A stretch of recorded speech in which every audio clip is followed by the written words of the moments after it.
कक्षा 6 विषय गणित। और आज पढ़ेंगे क्या? सजातीय पद। इसके पहले हमने क्या पढ़ा था? पद व व्यंजन। और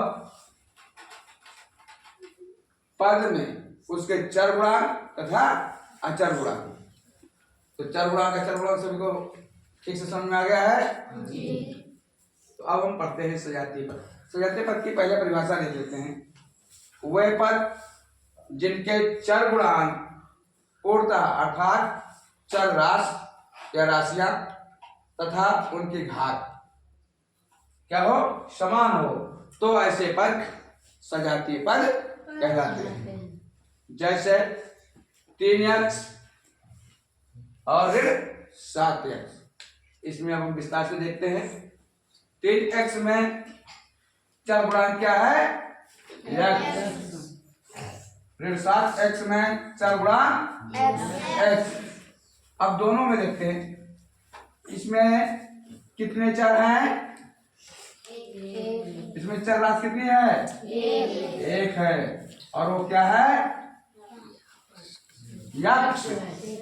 क्या है? यक्ष। और घात इसकी कितनी है? कितने लोग जानते हो? हाथ उठाओ। शाबाश, बताओ। और कितनी है? x की घात कितनी है? x में कोई बताएगा? बताओ। 3। बताओ। एक है। Very good. कितने? एक। इसी प्रकार से इसमें देखो चर क्या है? x। और घात कितनी है? तो देखो दोनों में चर x समान है जी। और उनकी घातें भी एक एक समान है। इसलिए क्या हुआ? यह 3x और 7x क्या होंगे? सजातीय पद होंगे। 3x और 7x कैसे हो गए? सजातीय पद। अब समझ में आ गया जी। अब तो कहीं दिक्कत नहीं होगा। ठीक है, एक उदाहरण लेकर और हम देख लेते हैं। 5x की घात 3 y की घात 2।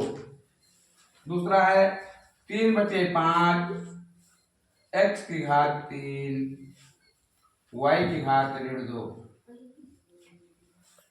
अब 5x की घात 3 का चर गुणांक कितने लोग जानते हैं? हाथ उठाओ।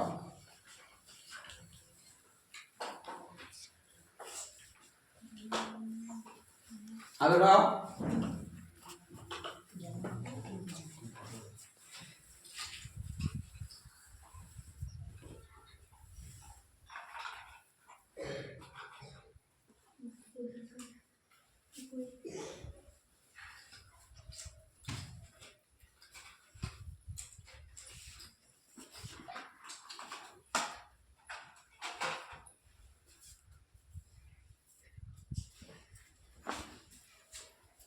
5x की घात 3 y की घात 2 में चर गुणांक क्या है?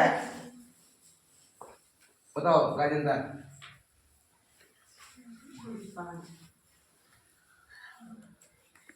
उमेश। x की घात 3 y की घात 2। x की घात 3 और y की घात 2। और 3/5 x की घात 3 y की घात 2 में चर गुणांक कितना होगा? हाथ उठाओ। अब में कौन बताएगा?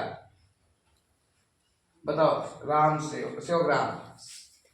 गुरुजी x की घात 3 y की घात 2। x की घात 3 y की घात 2। अब इसमें हम देखते हैं, इसमें देखो कितने चर हैं? x की घात 3 y की घात 2 में कितने चर हैं? 2। कौन कौन? x और y। दूसरे वाले में कौन कौन? अब इनकी घातें देखते हैं। x की घात कितनी है? पहले में 2 3 y की घात कितनी है? 2। दूसरे वाले में x की घात कितनी है? 3। y की घात कितनी है? 1.5। अब ये देखो दो पद हैं, दोनों में दो दो चर हैं x और y। अब तो देखिए इसमें चरों की संख्या समान, चर समान है, लेकिन अब इसकी घात देखते हैं। तो x की घात 3, दूसरे में x की घात 3, तो दोनों कैसे हैं? समान हैं। आगे सुनिए, अब दूसरे में देखते हैं y की घात देखते हैं। पहले समीकरण में y की घात कितनी है? 2। और तीसरे में और दूसरे में y की घात कितनी है? 2.5। कितनी है? 2.5। तो दोनों समान है ना? 2 और 1.5 असमान है। असमान। अब देखो हमने क्या देखा, पहले पद में जो चर गुणांक है उसमें x, और दूसरे पद में जो चर गुणांक है उसमें x, दोनों समान है। इसकी घातें दोनों में समान हैं, लेकिन पहले पद में जो y है और दूसरे पद में y है, तो पहले पद में y की घात 2 अर्थात धन 2 है, और दूसरे की घात 2.5 है, तो दोनों कैसे हैं? असमान। तो इसलिए जो ये दोनों पदों हैं इनके चर गुणांक जो हैं वो पूर्णतः समान है या नहीं है? बताओ। समान है? नहीं है। क्या है? दोनों के चर गुणांक समान नहीं। क्यों? क्योंकि चर गुणांक के चर राशियां तो समान हैं, x x y y, और x के घात भी समान है, लेकिन y की घात समान नहीं है। तो इसलिए क्या होगा, ये दोनों पद सजातीय नहीं होंगे। क्या होंगे? सजातीय नहीं होंगे। ये क्या है? सजातीय पद नहीं है।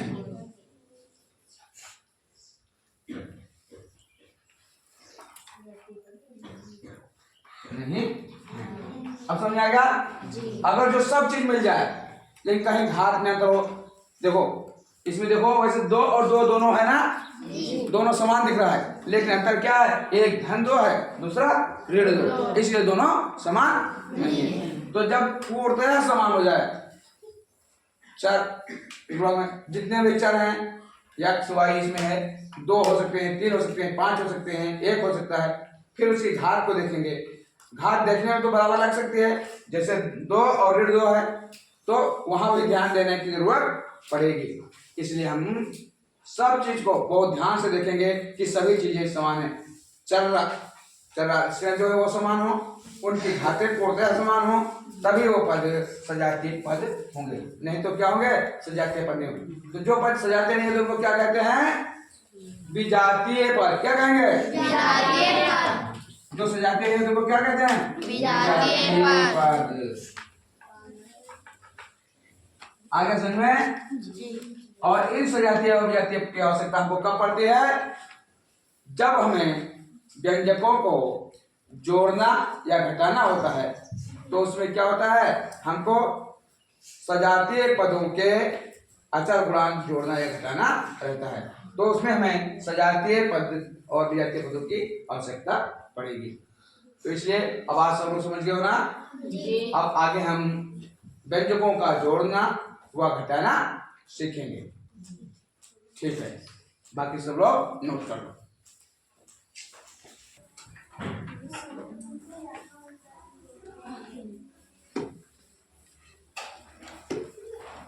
सभी लोग ध्यान से लिखें। देखो कोई दिक्कत तो रही हो तुम लोगों को? सब साफ दिखाई दे रहा है?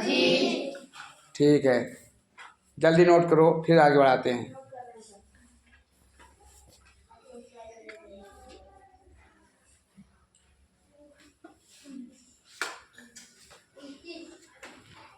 नोट करो।